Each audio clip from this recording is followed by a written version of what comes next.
Federation of Indian astrologer নামটি নতুন নয়, এটার বয়স যদিও 11 বছর হয়েছে, কিন্তু এর কর্ম পদ্ধতি দিস ইজ দি ফোর্থ, চতুর্থর সঙ্গে চতুর্থ মিলিয়ে গেছে। আমরা সম্মেলন করেছি, সেমিনারই আমরা করছি। এর মুখ্য উদ্দেশ্য, প্রতিটি সংগঠনে যেমন থাকে আমাদের একটা মুখ্য উদ্দেশ্য আছে, যে গোটা দেশের জ্যোতিষীদের একের সূত্রে গঠিত করা। এবং আমরা এমন একটি সংগঠন করতে চাইছি যেটা আমাদের জ্যোতিষ পেশা যারা যুক্ত আছেন তাদের নানা সমস্যার বা অন্তত কিছু সমস্যার সমাধান করতে পারে। আমরা যদি একটা মানুষকে সঠিক তার পদ্ধতি এবং তার পরবর্তী তার ভালো মন্দ সম্বন্ধে যদি আমরা তাকে জ্ঞাত করাতে পারি, তাহলে আমাদের দাম্পত্য জীবন যেরকম সুখের হবে, সেরকম আমরা আমাদের যে পরবর্তী প্রজন্ম, সেই প্রজন্মকেও কিন্তু আমরা ভীষণভাবে সার্থক করতে পারবো, তাদের প্রজন্মকে আরও সুন্দরভাবে গড়ে তুলতে পারবো, এবং সেটা দেশের এবং দশের পক্ষে কল্যাণদায়ক। জোটক শব্দের মানেটা আগে বুঝতে হবে, তারপরে বিচারের প্রস্তাবনাটা কে প্রথম তুলল, তারপরে বিচারের পরিকরটা কে তৈরি করলো, সেই পরিকরগুলো কিভাবে ভারতীয় জ্যোতিষে পরম্পরাগতভাবে সংশোধিত হয়েছে এবং কোন পরিপ্রেক্ষিত থেকে বিচারটা গড়ে তোলা হয়েছে তা আমাদের বুঝতে হবে। সেই পরিপ্রেক্ষিত এখনো আছে কি না নেই, তারও তুলনামূলক আলোচনা চলতে পারে। আজকের মূল আলোচ্য বিষয় হচ্ছে রাজজোটক বা জোটক বিচার। স্বামী স্ত্রীর মধ্যে মিল, উভয়ের বন্ধন। এই মিল বা বন্ধন, এখানে যারা বিবাহিত আছেন প্রত্যেকেই জানেন এমন কোনো বিবাহিত জীবন হতে পারে না যার জীবনে দ্বন্দ্ব নেই, এমন কোনো বিবাহিত জীবনে হতে পারে না যার জীবনে মান অভিমান হয়নি, এমন কোনো স্বামী স্ত্রী তো হতে পারে না যার মধ্যে ঝগড়া হয়নি। সুতরাং এগুলো তো নর্মাল, ন্যাচারাল, এগুলোকে মেনে নিতে হবে। এগুলো যদি আমরা না মেনে নিই, জোটকের অষ্টকূট ধরে বসে থাকি, সব গ্রহের সব এটা ধরে বসে থাকি, এটা হতে পারে, ওটা হতে পারে, এই গ্রহ থাকলে ওটা হতে পারে, এতে স্ত্রী অ্যাডালজারাস হতে পারে, এতে স্বামী ড্রাঙ্কার হতে পারে, সব যদি মেনে নিই তাহলে বোধহয় জীবনে কোনোদিন বিয়ে কারো হবে না আমার মনে হয়।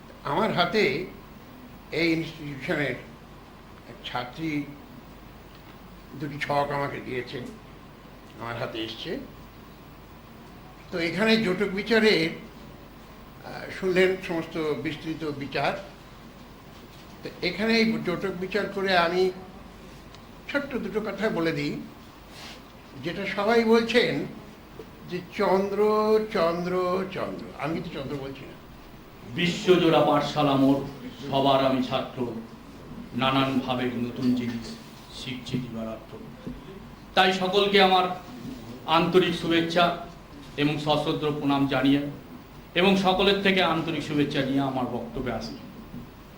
সবচেয়ে ভালো লাগছে যে রঞ্জিত কুমার গঙ্গোপাধ্যায়ের স্মরণ সভায় আমি আসতে পেরে নিজেকে সত্যি ধন্য বলে মনে করছি। আমি বক্তব্যকে বিস্তারিত করব না, প্রথমেই বলি আমি এক্সপোনেনশিয়াল অ্যাস্ট্রাল সিস্টেমে বিচার করি। এখানে একটা টাইম ফ্যাক্টরটা বিরাট ব্যাপার।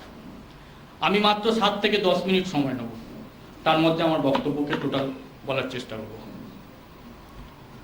এখানে জোটক বিচার হচ্ছে, জোটক বিচার কেন করা হয় আমি বক্তব্যটা খুবই সংক্ষিপ্তভাবে বলবো। আমরা অনেকে মনে করি যে জোটক বিচার করা হয় এই কারণে যে স্বামী স্ত্রীর মধ্যে একটা সুসম্পর্ক থাকবে কি না থাকবে সেই ব্যাপারে। যদি দেখি যে জোটক বিচারে মিলল না, বলে দিলাম যে জোটক বিচার হলো না, এটার সাথে এটা মিল হবে না। আবার কোনো সময় আমরা দেখি যে এটা রাজজোটক হচ্ছে, এটা দুর্দান্ত সুন্দর সম্পর্ক হবে, বিবাহ দিতে পারেন। কিন্তু জোটক বিচারের পেছনে আমি মনে করি, আমার অভিজ্ঞতা দিয়ে আমি বলছি যে এর পেছনে আর একটা উদ্দেশ্য আছে। উদ্দেশ্যটা কি? স্বামী স্ত্রীর মধ্যে কি কি বৈরী ব্যাপার আছে এবং যে পাত্র বা পাত্রীকে আমরা বিবাহের মধ্যে একই আসনে বসাবো, তাদের দুজনের মধ্যে কি ধরনের বৈরী আছে সেটা পাত্র এবং পাত্রীকে উভয়কে জানানো একটা উদ্দেশ্য আছে আমার মনে হয়। কারণ কি, এখানে সোমনাথবাবু প্রথমেই বলেছেন যে চন্দ্র দিয়ে জোটক বিচার হয়। চন্দ্র ছাড়া অন্যভাবে বিচার করানোর একটা চিন্তাভাবনা করা উচিত। হ্যাঁ, সোমনাথ বাবুর কথাটা ঠিকই বলেছেন। আমরা অনেক দিন ধরে চেষ্টা করেছি এবং তাতে সফলতাও পেয়েছি এবং তাতেও দেখেছি আমরা খুব ভালো ফল পেয়েছি। আমরা জটক বিচার যেটাকে করি, এক্সপোনেনশিয়াল অ্যাস্ট্রাল সিস্টেম যেটাকে করে, সেটা হচ্ছে কি আমরা জানি বিবাহ বিচার করতে গেলে সপ্তম ভাব ধরে বিচার করতে হবে এবং সপ্তম ভাবের সাথে দুটো সাপোর্টিং ভাব থাকে, সেটা হচ্ছে দ্বিতীয় ভাব এবং একাদশ ভাব। কিন্তু এর সাথে সাথে আমি মনে করি যে এর সাথে সাথে আরও তিনখানা ভাবকে এখানে আনতে হবে। তিনখানা ভাব কি? তিনখানা ভাব হচ্ছে একটা পঞ্চম ভাব, একটা অষ্টম ভাব, আর একটা হচ্ছে তৃতীয় ভাব। পঞ্চম ভাব কেন আনবো, অষ্টম ভাব কেন আনবো, আর কেনই বা আনবো তৃতীয় ভাবকে? পঞ্চম ভাব হচ্ছে আকর্ষণ, প্রেম, স্বামী স্ত্রীর মধ্যে কতটুকু টান থাকবে সেইটি হচ্ছে একটা মেন ব্যাপার। অষ্টম ভাব কেন আনবো? অষ্টম ভাব হচ্ছে সেক্সুয়াল এনজয়মেন্ট। আর তৃতীয় ভাব আনবো কেন? তৃতীয় ভাব আনবো এই কারণে যে উভয়ের মধ্যে কীরকম ধরনের একটা মানসিকতা আছে সেইটা দেখার জন্য তৃতীয় ভাবকে আনবো। আমরা জাতক এবং জাতিকা দুজনেরই আমরা দ্বিতীয়, সপ্তম এবং একাদশ ভাবকে আনবো এবং তার সাথে সাথে সাপোর্টিং ভাব 3, 5, 8কে আনবো। এবং এই 2, 7, 11 যদি আমরা জানি 2, 7, 11 যদি 2, 7, 11কে যদি কানেকশন নেয় তাহলে কিন্তু বিবাহ সম্পর্কটা খুব সুন্দর হয়। তার সাথে যদি 3, 5, 8-এর সাথে যদি যুক্ত হয়, অর্থাৎ তৃতীয় ভাব, পঞ্চম ভাব এবং অষ্টম ভাবের সাথে যদি যুক্ত হয়, তাহলে বিবাহটা খুব সুন্দর অবস্থা হয়। কারণ মনেরও একটা সম্পর্ক থাকে, সুসম্পর্ক থাকে, প্রেমও থাকে, সেক্সুয়াল এনজয়মেন্টটাও খুব ভালো হয়। কিন্তু এক্ষেত্রে দেখা যায় আমরা সব ক্ষেত্রে আমরা 2, 7, 11 বা 3, 5, 8কে আমরা সবসময় পাই না। আমরা দেখে নিই যে জাতক এবং জাতিকার মধ্যে এই 2, 7, 11-এর মধ্যে কোন কোন ভাব বেশি, কার মধ্যে বেশি প্রভাব ফেলেছে, এইটা বিচারের ব্যাপার আছে। এক্ষেত্রে যে ভাবটাকে আপনাকে বেশি ভাইব্রেট করবে সেইটাকে আমরা ধরে নেব। যদি 2, 7, 11 এবং 3, 5, 8কে করে তাহলে তো উত্তম বিবাহ হবেই। আর যদি তার সাথে সাথে 2, 7, 11-র অ্যান্টি ভাব অর্থাৎ 1, 6, 10-এর সাথে যদি যুক্ত হয় তাহলে বিবাহের বিষয়ে একটা বৈরী বিষয় দেখা দেয়। কিন্তু এক্ষেত্রে আরেকটা জিনিস দেখার দরকার আছে। আমরা জানি সপ্তম ভাবের কন্ট্রোলার, এখানে আমি একটা বলছি, এখানে আমরা যে বিচারটা করি ভাবপতি বা ভাবস্থ গ্রহ নিয়ে বিচার করি না। আমাদের এখানে দেখা হয় যে ভাবগুলো কোন গ্রহ কন্ট্রোল করছে এবং সেই কন্ট্রোলার কোন কোন ভাবের সাথে যুক্ত আছে সেই রকম ভাবেই আমরা বিচার করে থাকি। এক্ষেত্রে একটা জিনিস মনে করে রাখতে হবে যে সপ্তম ভাবের যদি কন্ট্রোলার যদি সাপোজ অশ্বিনী নক্ষত্রে যদি যুক্ত হয় স্বামীর ক্ষেত্রে, তাহলে স্বামী কি করে বউকে কাছে টানবে? বউকে টানবে তার মাথা বা হেয়ার স্টাইল বা চুলের একটা স্টাইল দেখে মেয়ে ওই বউয়ের উপর একটা আকর্ষণ আসবে। ঠিক তেমনি অশ্বিনী আছে, ভরণী আছে, কৃত্তিকা আছে, এরকম অনেক রকম গ্রহ আছে। তার মধ্যে একটা জিনিস আমি বলতে চাই, যদি সপ্তম ভাবের কন্ট্রোলার যদি অনুরাধা নক্ষত্রে পড়ে তাহলে সেক্স বা রাফ অ্যাটিটিউডের উপর ডিপেন্ড করে তার প্রেমটা হয় বা বইয়ের উপরে আকর্ষণটা আসে। এছাড়া আরও আছে 27খানা নক্ষত্রের 27 রকম ভাবে তার বউ বা স্ত্রী স্বামীকে বা স্বামী স্ত্রীর উপর আকর্ষিত হবে, এরকম ব্যাপারটা আছে। কিন্তু সময় খুবই কম, বলা খুবই সাধ্য নেই, না বলার খুবই ইচ্ছে ছিল।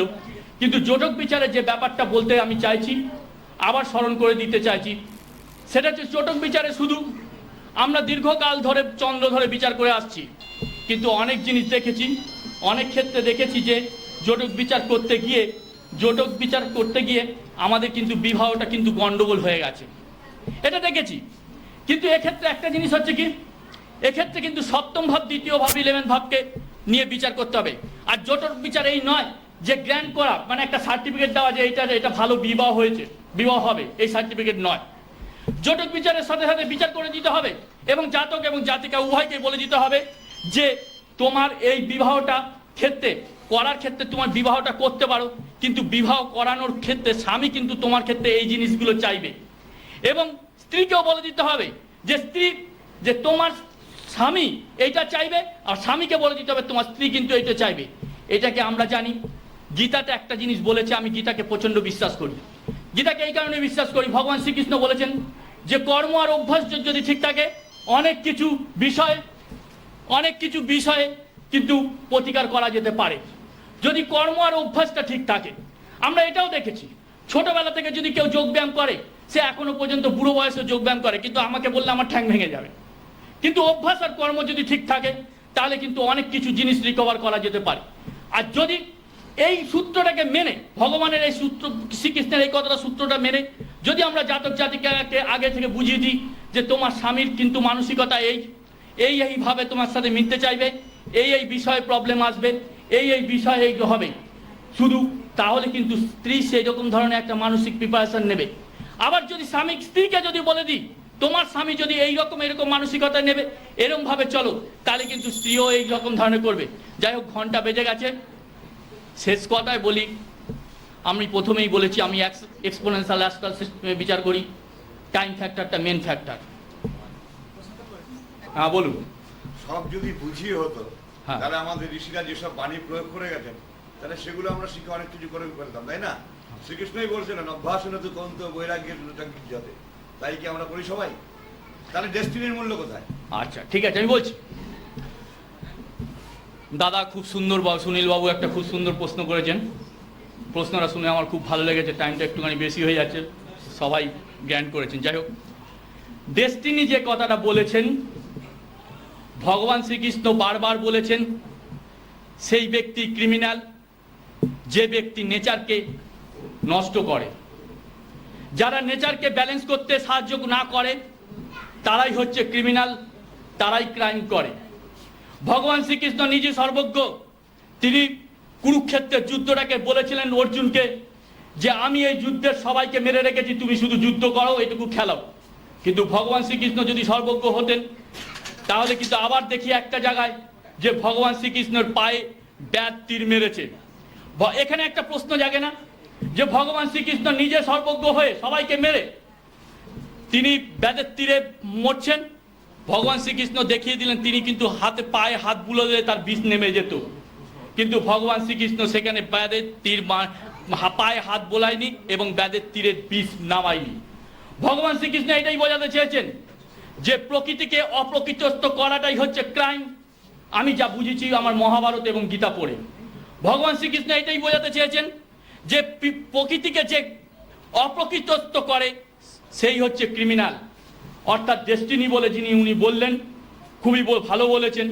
ডেস্টিনি বলে একটা জিনিস আছে, যে জিনিসটা হবে সেইটা হবেই, কিন্তু ভগবান শ্রীকৃষ্ণ এটাও বলেছেন যে কর্ম এবং অভ্যাসের মাধ্যমে অনেক কিছু জিনিসকে রিকভার করা যেতে পারে। কারণ আমরা এটা জানি, এইটা শিক্ষা নিয়েছি যে লাউয়ের ডগায় যদি একটা 8 কেজি ওজনের একটা ইট বেঁধে দেওয়া হয়, লাউয়ের ডগা কিন্তু ভেঙে যাবে, কিন্তু ওই লাউয়ের ডগাকেই আমি দেখেছি যে 12 কেজি ওজনের লাউ কিন্তু বহন অনায়াসে করে রেখেছে। তাহলে আমরা কি এটা শিক্ষা পাই না? কি করে লাউয়ের ডগাটা ওইটা রেজিস্ট্যান্স পাওয়ার পেল? প্রতিদিন তিলে তিলে ও রেজিস্ট্যান্স পাওয়ার গেন করেছে, আর তার জন্যই কিন্তু ডগাটা ভাঙেনি। আমরা যদি সেই জিনিসটাকে যদি আমরা মেনে ভগবানের শ্রীকৃষ্ণের কথাতেই যদি প্রকৃতিকে আমরা বিশ্বাস করি, প্রকৃতির মতো করে চলবার চেষ্টা করি, তাহলে কিন্তু আমাদের ডেস্টিনি তো যাই হবে সেটা ডেস্টিনি আমরা জ্যোতিষী হয়ে আমরা কিন্তু এখনো পর্যন্ত সম্পূর্ণভাবে বলতে পারি না। Thank you. আমি পরে যদি সুযোগ হয় আবার একটা সময় দেবো। রঞ্জিত কুমার গাঙ্গুলিকে প্রথমেই আমার শ্রদ্ধা জানাচ্ছি। ওনার সঙ্গে 70 দশকে আমাদের আলাপ হয়েছিল, তখন একটা ইনস্টিটিউট আমরা করেছিলাম, ইন্ডিয়ান ইনস্টিটিউট অফ অ্যাস্ট্রোলজি। আমি ছিলাম ওখানকার সহ সভাপতি এবং রঞ্জিত বাবুও ছিলেন ওখানের একজন উল্লেখযোগ্য সভ্য, এবং তখন থেকেই রঞ্জিত বাবুর সঙ্গে আমাদের অনেক আলাপ পরিচয়। তাই আজকে সবার সামনে তাকে আমি সশ্রদ্ধ শ্রদ্ধা জানাচ্ছি। যা কিছু শিখেছি তার মধ্যে তার কল্যাণ অবশ্যই আছে। দেখুন, জুল ভার্নের একটা উপন্যাস ছিল around the world in 80 days, খুব ইন্টারেস্টিং উপন্যাস। 80 দিনে বিশ্ব পরিভ্রমণ। 80 দিন তো দূরের কথা, জোটক বিচার হচ্ছে সমুদ্র, ocean, around the oceans in 3 minutes. Absurd. আমার স্ত্রী আমার থেকে 1.5 বছরের মতো ছোট। আমার স্ত্রী এবং আমার দুজনের চন্দ্রের সম্পর্ক ষষ্ঠাষ্টম। নক্ষত্র, আমি রাক্ষসগণ, সে নরগণ। অষ্টপুটের মিলের ক্ষেত্রে যে পয়েন্ট আমরা দিই, যে ধরনের জটক মিলের ক্ষেত্রে আমরা জ্যোতিষীরা বলে থাকি মানে পাস মার্ক, সেই পাস মার্ক আমার স্ত্রীর মধ্যে নেই। नमस्ते दिव्यचक्षुषे नमः पिनाकहस्ताय वज्रहस्ताय वै नमः नमः त्रिशूलहस्ताय दण्डपाशाशिपादये नमः त्रैलक्यरणधाय उदानं पतये नमः वाणीश्वराय नरकार्णवतारणाय ज्ञानप्रदाय करुणा